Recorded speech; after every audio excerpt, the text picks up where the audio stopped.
তো hello guys, welcome back to my YouTube channel এইচকের blogger Khushi. আপনারা সবাই কেমন আছেন? আশা করি আপনারা সবাই অনেক ভালো আছেন। আমিও অনেক ভালো আছি। আজকে আমাদের ঘরে তালের পিঠা খালের বড়া বানানো হচ্ছে। তো তোমাদের সাথে পুরো রেসিপিটা শেয়ার করব, কিভাবে আমার মা তালের বড়াটা বানায়। তো আরেকটা কথা, যে আমি এখন থেকে হিন্দিতে কথা বলে ব্লগটা করব না বেঙ্গলিতে, আমার ভাষায় বেঙ্গলিতে না হিন্দিতে, তোমরা কমেন্ট করবে। তোমরা যার বেশি কমেন্ট আসবে, হিন্দিতে বেশি কমেন্ট আসে, তাহলে আমি হিন্দিতে ব্লগ বানাবো, আর যদি বেঙ্গলিতে আসে তো আমি বেঙ্গলিতে ব্লগ বানাবো। তো কীভাবে কী করা হয় চলো দেখা যাক। তো আমার মা এখন তালের যেটা ছিল খসা যেটা ছিল, এটাকে মা ছাড়িয়ে এখন হাত দিয়ে একটু টিপছেন যেন এই করার জন্য, একটু পাল্প যেটা নিচ্ছিল ওটা বেরোনোর জন্য। তারপরে একটা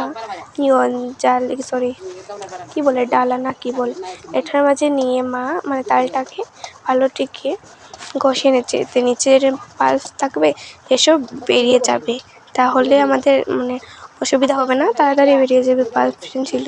আমার মা আমার বোন করছিল আর আমি বসে বসে ভিডিও বানাচ্ছিলাম। তো আমার মা এখন ঘষে ঘষে ঘষে ঘষে এটার ভিতর থেকে পাল্প বার করছেন। আর বারকোনা শেষ হয়ে গেছে, সবগুলি বের করে নিয়েছেন।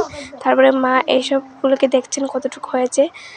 তো মা সবগুলোকে যেটা ছিল এখান থেকে বের করানোর পরে দেখতে পাচ্ছি এখানে অনেক জল আছে, এটাকে তিতো জল থাকে এটার মাঝে, তাল তো এমনি তিতো থাকে, তাই জন্য মা কী করেছে এখানে কাপড়ের মাঝে তালগুলোকে দিয়ে ঝুলিয়ে রাখার জন্য একটা করবে, এটাকে ভেদে। তারপরে মা সবগুলোকে ঢেলে দিয়েছে।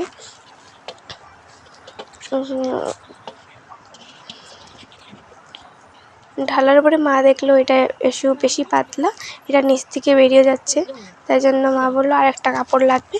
তো আরেকটা কাপড় আনা হয়েছে, আনার পরে এটার উপরে এটা রেখে দেওয়া হয়েছে।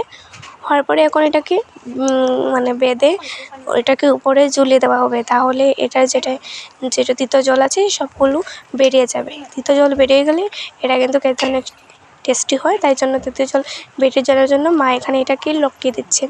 তারপরে তালের বড়া বানানো হবে। কোনটাকে সব জলের এক্সট্রা যেমন জল আছে তিতো জল সবগুলো বেরিয়ে যাবে, তারপরে হবে আসল বড়া বানানোর কাজ। তো এখন মা বেঁধে রেখে দিয়েছি, একটু পরে যেসব সন্ধ্যা হবে এই জন্য মা বানানোর সময় সন্ধ্যাবেলা খাওয়া হবে, তাই জন্য সন্ধ্যার সময় বানানো হবে, এত সময় তো জল পড়ে যাবে,